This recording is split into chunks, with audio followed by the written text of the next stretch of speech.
itu semacam sistem pengeluaran zat-zat yang tidak dibutuhkan lagi oleh tubuh. Baik. Secara lengkapnya pengertian dari sistem ekskresi itu merupakan suatu proses yang dikeluarkan berupa zat-zat metabolisme yang dihasilkan oleh tubuh dan dikeluarkan karena zat-zat metabolisme ini ketika ia tidak digunakan lagi oleh tubuh kita, maka ia akan mengalami yang namanya toksin. Toksin itu merupakan suatu racun yang di dalam tubuh kita. Ketika ini tidak dikeluarkan, maka itu akan mengakibatkan semacam gangguan dari organ tubuh kita. Kemudian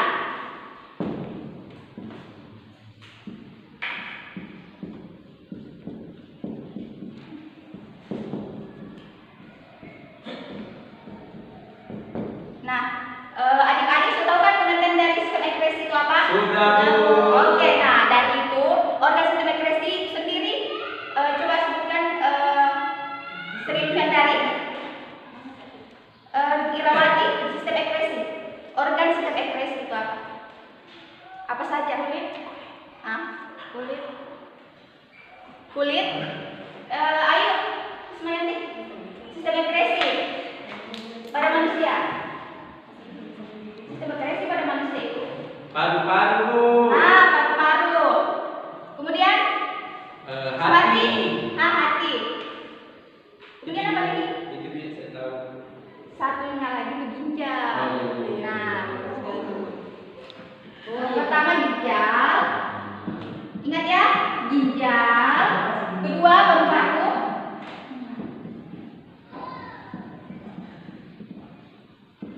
Yang ketiga tadi apa? Hati. Dan yang terakhir kulit. pintar. Bu, kalau anus tidak masuk dalam sistem ekskresi, Bu. Itu pertanyaan yang baru. Wow. Di sini kalau kita mau ketahui bahwa organ atau yang bisa dikatakan sebagai anus, kenapa ia tidak termasuk di dalam sistem ekskresi? Jawabannya seperti ini. Anus itu kan merupakan sistem pencernaan, bagian dari organ sistem pencernaan. Kenapa? Karena dia tidak merupakan dari zat-zat dia itu melakukan suatu proses yang di dalam tubuh, tidak menghasilkan yang namanya proses zat metabolisme. Mengapa dia tidak masuk di anus? Itu.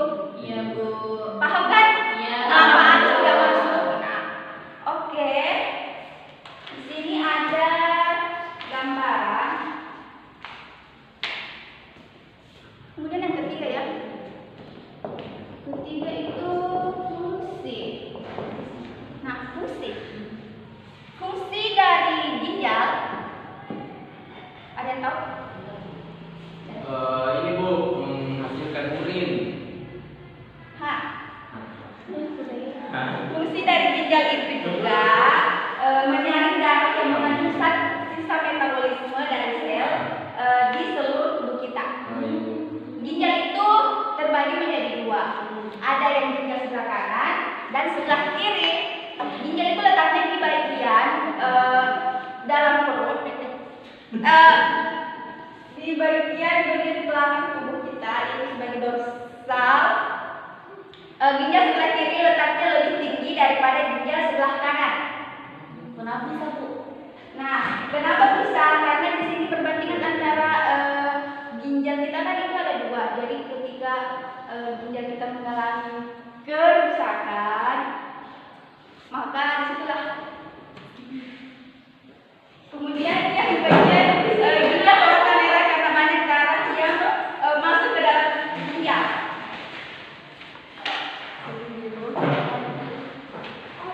Kemudian fungsi dari paru-paru.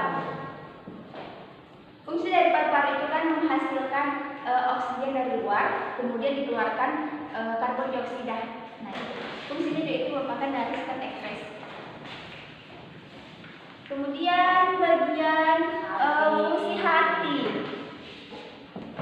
Fungsi hati. Ada yang tahu fungsi hati? Menghasilkan empedu. Betul sekali. Hati juga berperan dalam sistem pencernaan ya.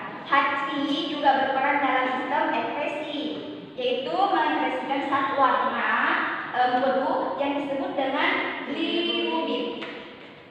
Nah, bilirubin dihasilkan dari pemecahan hemoglobin yang terdapat pada sel darah merah.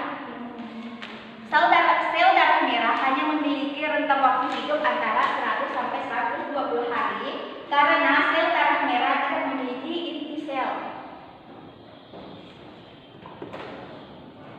Kemudian fungsi kulit.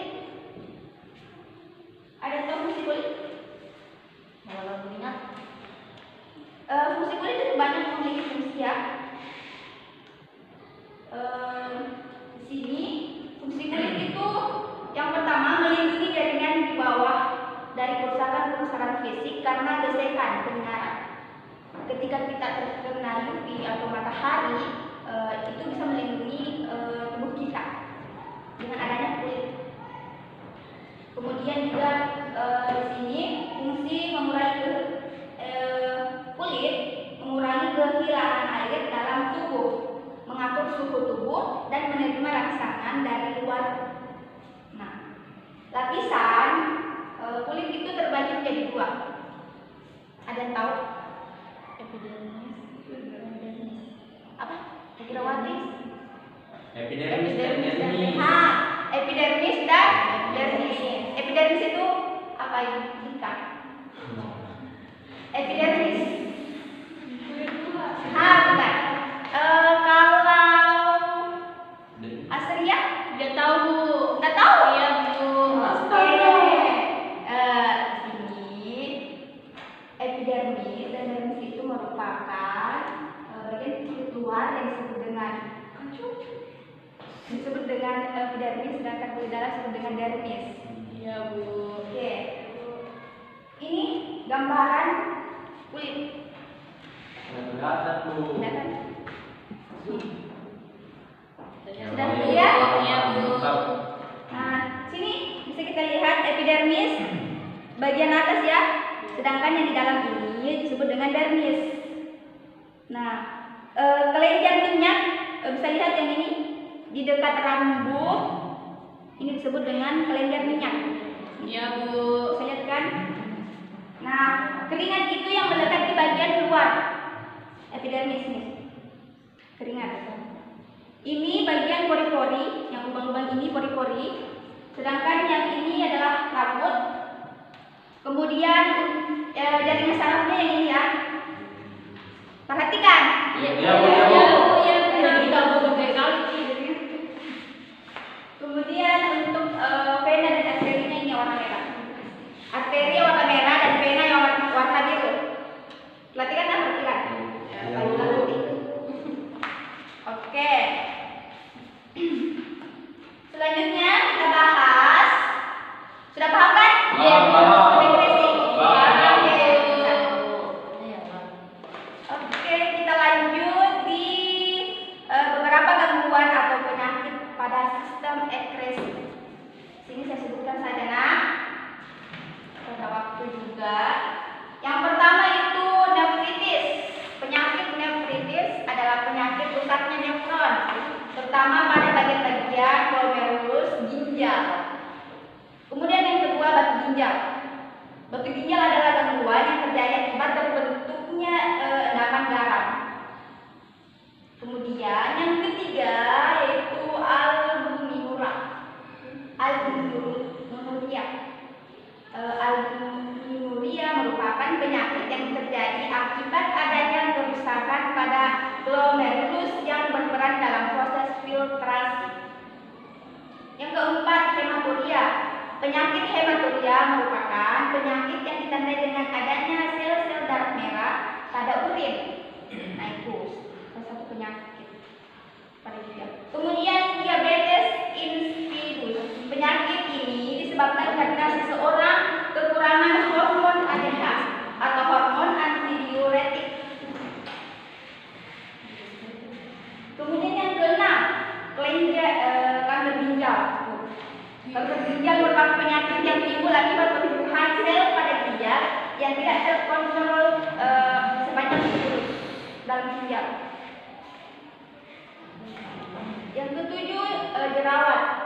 jerawat merupakan suatu kondisi kulit yang ditandai dengan terjadinya penyumbatan dan peradangan pada kanker. Pada kelenjar minyak. Ini bisa mengakibatkan timbulnya jerawat wajah.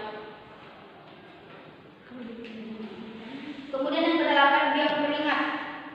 Biang keringat terjadi karena kelenjar keringat tersumbat oleh sel-sel kulit mati yang tidak dapat terbuang secara sempurna. Nah, mungkin itu saja sedikit tambahan dari gangguan sistem ekskresi. Ada pertanyaan? Tidak ada pertanyaannya? Oke. Mungkin hanya itu saja dari Ibu. Sekian dari saya. Minggu depan kita bahas tentang sistem sistem pencernaan. Kita bahas sistem pencernaan pada manusia. Jadi sebelum Ibu masuk, kalian harus lebih tahu apa itu sistem pencernaan. Oke? Saya paham kan? Iya, Bu. Oke. Jadi saya tutup ya. Dari Ibu. Sekiranya jika ada salah kata, mohon maafkan. Wabillahi taufiq wal hidayah. Wassalamualaikum warahmatullahi wabarakatuh.